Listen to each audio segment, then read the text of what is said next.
Hey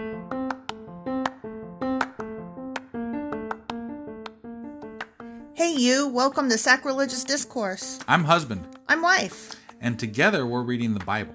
Starting with Genesis and eventually ending with Revelations, we're working through every book and offering our atheist 2 cents. Or shekels. Yeah, those. We're asking questions and pointing out all the nonsense. We aren't academics or scholars. Nope. In fact, when it comes to religion, we really don't know anything at all. What we've learned so far is that God's a dick. Oh, he really is, isn't he? If you're interested in how we reached this startling conclusion, maybe start from episode 1. Otherwise, jump in anywhere. It's all good. Yep.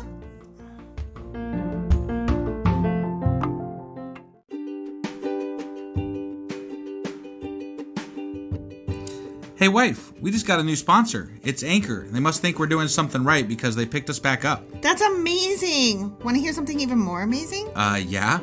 I actually know what they are. You are full of shit. I'm calling your bluff. Tell me about Anchor. Okay, so Anchor by Spotify is the easiest way to make a podcast with everything you need all in one place. I'm actually surprised you knew that, but did you also know that Anchor has tools that allow you to record and edit your podcast right from your phone or computer? Yes, because I see you do that on your phone all the time and it looks pretty simple. It really is, and when hosting on Anchor, you can distribute your podcast on listening platforms like Spotify and Apple Podcasts. But I use CastBox. Yeah, darling, I know you like CastBox. It gets distributed there too, and lots of other platforms as well. And how much are we paying for this awesome service? Absolutely nothing. Coolio! So then we should tell people to download the Anchor app or go to anchor.fm to get started? Yep, do it now. Husband. Wife. Do you remember what happened last week? No. That's all. That was the most simple you've ever been. Quick, straight, right to the point. Yeah, I ain't got time to fuck around tonight. Oh my. So, it was just more rules because we're in Deuteronomy. Okay. Yep. And it was about divorce and how that's a thing. Yeah. And how newly married husbands don't have to get conscripted into war and can stay home for a year. Okay. Kidnappers get killed. Yay. Yay. Parents are not punished for the sins of their children. Okay. And, I don't know. Stuff and things? Shit like that. Stuff and things. Stuff and things. All right.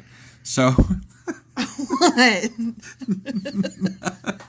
I got bored. I was like, Those things that happen. Go back and listen. Rules. It's an episode before this one. Just go back and listen to it, damn it. Yeah, whatever. There you go. Then you can know what happened exactly. It's just more rules. Which we should do before we start a fucking podcast. No, it's just more. There's so many rules.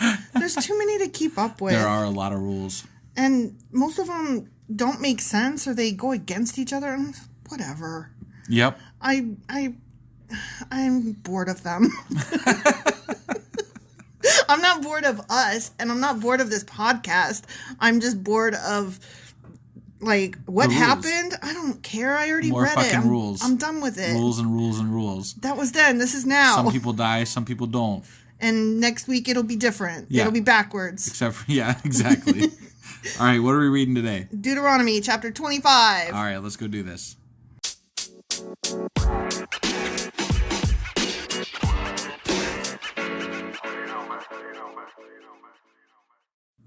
Okay, Deuteronomy chapter 25. All right. It's not even a new section. It's a continuation of the continuation. A continuation, okay. Know what I'm saying? Yeah, it's continuing. Rules and thing. Rules and stuff. Rules and shit, yeah. Yeah. More rules. Various rules. Rules and sundry.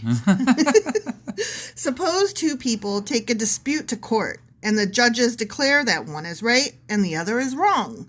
Yeah, is this suppose. in Judge Judas's court? Oh my God. No. If the person in the wrong is sentenced to be flogged, which apparently is a fucking option. Right, yes. One of the first times I've heard that, I think. The judge must command him to lie down and be beaten in his presence with the number of lashes appropriate to the crime. Damn. They're ready to, administer that justice right then and there. I didn't know that flogging was a thing. That's speedy justice. Yeah. I don't know how to feel about that. On the one hand, get them in, get them out. Right. At least they're not, languishing away in a jail cell. Right, you don't think about it. You're just, There it is. But on the other hand, a lashing. Right, yeah. Yikes. Not fun.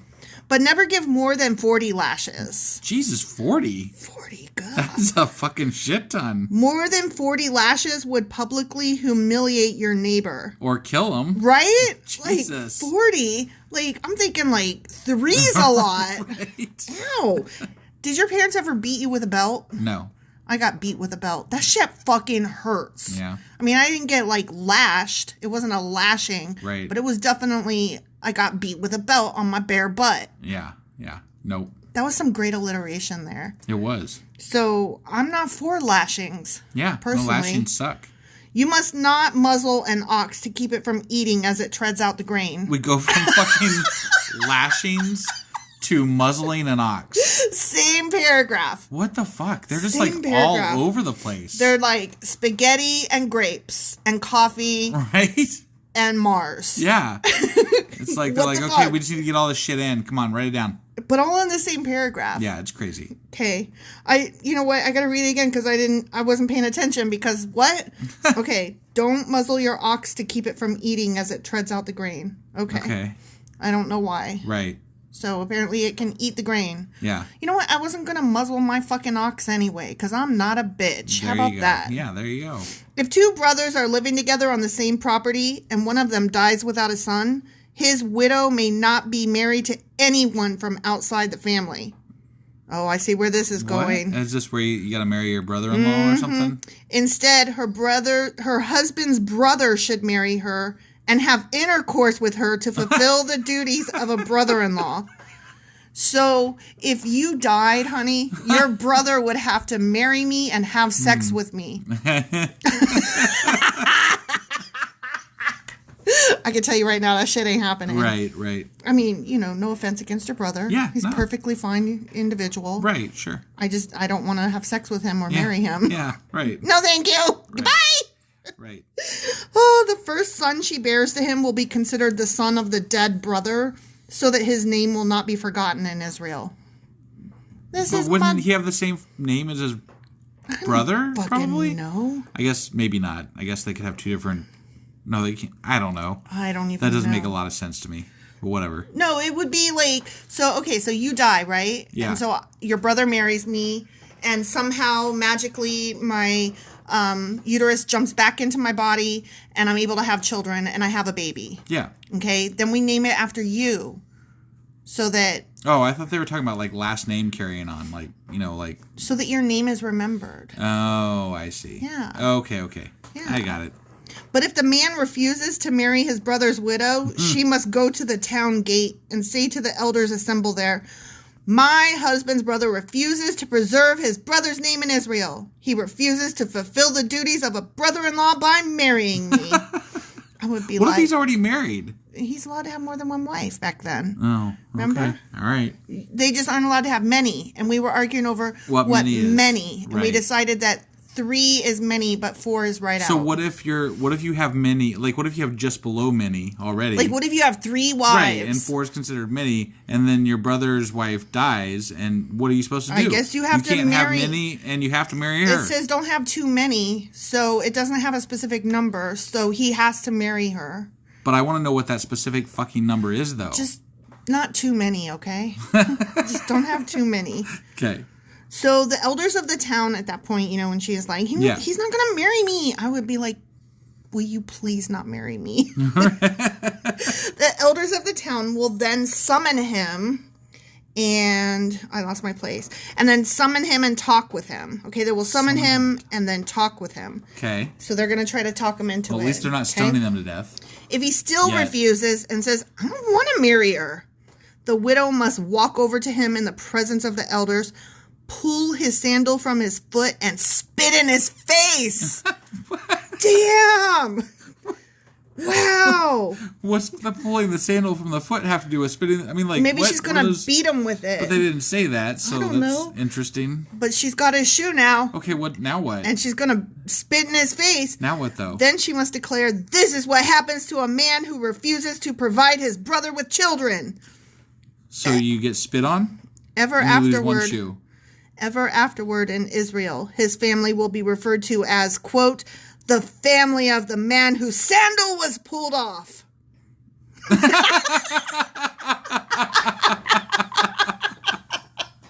There's clearly some context we're missing here. Oh, not the sandal. Not the gumdrop buttons. I think we need to write that one down to look into because that's so funny. What does it mean? We're missing something. What does it mean when somebody's sandal was pulled off? Oh my God, not that. Not their sandal. I mean, of all the insults they could think of. That one definitely did not survive because you would think that if this was like a stigma that was going to stick. Right? The sandal being pulled off would be something that we would like know inherently is something that's bad. That's not good. I don't know. I've never heard of that before. Okay. Apparently we are changing subjects, even though it's the same fucking paragraph. Well, yeah, that makes sense. Yeah. That tracks. If two Israelite men get into a fight and the wife of one tries to rescue her husband by grabbing the testicles of the other man, I've heard this one. You must cut off her hand. Show her no pity. Yeah, that was in an earlier chapter. That's just ridiculous, though. Okay, hold on. So you and this guy get into a fight, and I'm trying to rescue you. Right? Right. And so I grab that dude's nuts and I'm like, get the fuck off my man. Then I get my hand cut off. Yeah, apparently. That is some bullshit right there. Yep. Show her no pity. Yep. You better make that a good grab. Yeah. Got to make it worth it. Make him a eunuch while you're at it. Yeah. Right?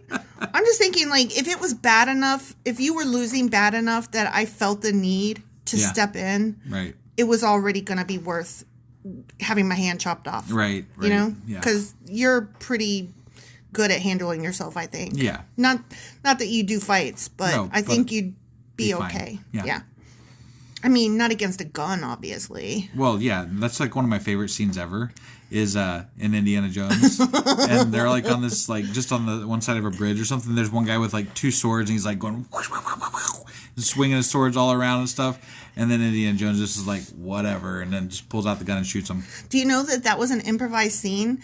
The entire cast had, like, dysentery or some shit that day. Like, they were all shitting their brains out. And Harrison Ford was like, I can't do this scene because there was supposed to be like a fight scene. Yeah. And so he just pulled it out and did it. And it worked so well. Everybody cracked up so hard that they kept it. Well, yeah, it's an iconic scene. I know, but it's just that it was improvised based on diarrhea. That's awesome. Right? Yep. I thought that was a great story. No, that's a great story. Okay, sorry, pop culture reference for the win. Definitely. Okay, you must accumulate... No, that's not right. You must use accurate scales when you weigh out merchandise, and you must use full and honest measures, so don't be a cheater. Right. Okay? Yes, use always... I'm having problems reading today. You really are. I fully apologize. Okay. Yes, always use honest weights and measures so that you may enjoy a long life in the land the Lord your God is giving you. So if you were a cheater, you could not enjoy that. I see. All who cheat with dishonest weights and measures are detestable to the Lord your God. That means you are a basket of deplorables. Well, I wonder if it means you get killed, because detestable generally meant you get killed by stoning. Well, I don't know. It didn't specifically say. It just said that you're... Probably not. It's probably just not. cheaty stuff. You know, whatever. Rich people always win. Yeah, exactly. Okay, so we are... on the same chapter, but moving to a new section called The Command to Blot Out Amalek. Okay. Okay? Yep. Never forget what the Amalekites did to you as you came from Egypt. What did they do?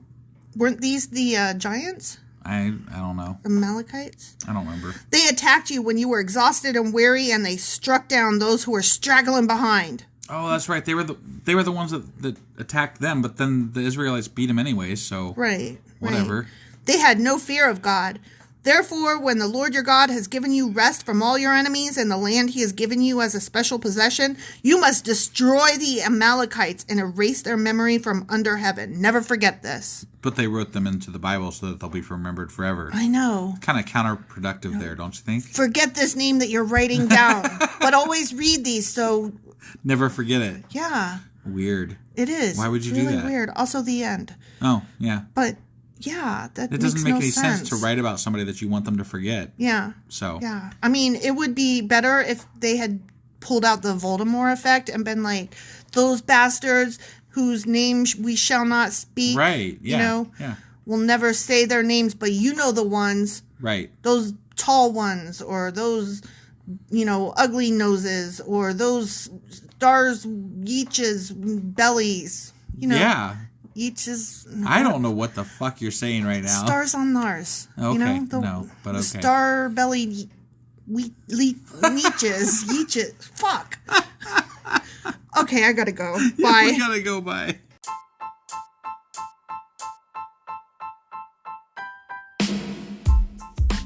Hey, wife. Yes, husband. Did you know that we are now on Patreon? Yes, because you told me, but also, no, tell me more. So we're on Patreon now. Are we? We are, and our supporters can go there and support us, and we have multiple levels all the way up to You Killed God. That sounds really drastic and escalated quickly-ish. Well, no, there's multiple levels before there. So it escalates on a sliding scale of, cheap to not cheap. Oh. But, we can definitely use any amount. So, any support is always appreciated. So what exactly is Patreon? It's a place where you can show your support for our podcast. And just our podcast? Any podcast or any performer. But, we're the ones that, you're listening to right now. So maybe you should, support us. That'd be awesome. That would be awesome. But we love you anyway. So all you got to do is go to Patreon, look up Sacrilegious Discourse. It's actually patreon.com/sacrilegious discourse is our actual main page there. So head on over and send us some love. Yeah.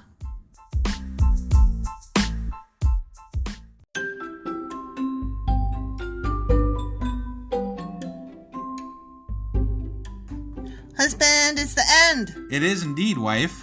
Tell the people where they can contact us. Well, they can get a hold of us via our email, which is sacrilegiousdiscourse@gmail.com. We have Twitter at sacrilegious_D. For D's nuts. Oh, why do you know? Why do you keep doing that? Ugh. All right, we have a Facebook page, an Instagram page, and a Pinterest page. But if you really want to get our attention, Twitter's where it's at. Twitter is where you're at. Yeah. And they should also review, like, and subscribe, yeah? Definitely. Apple Podcasts reviews help us out tremendously. And we also can use your support on Patreon, which is a great place to support us as well. That would be at patreon.com/sacrilegious discourse. Don't forget to say thanks. Thanks. Okay, bye. Bye.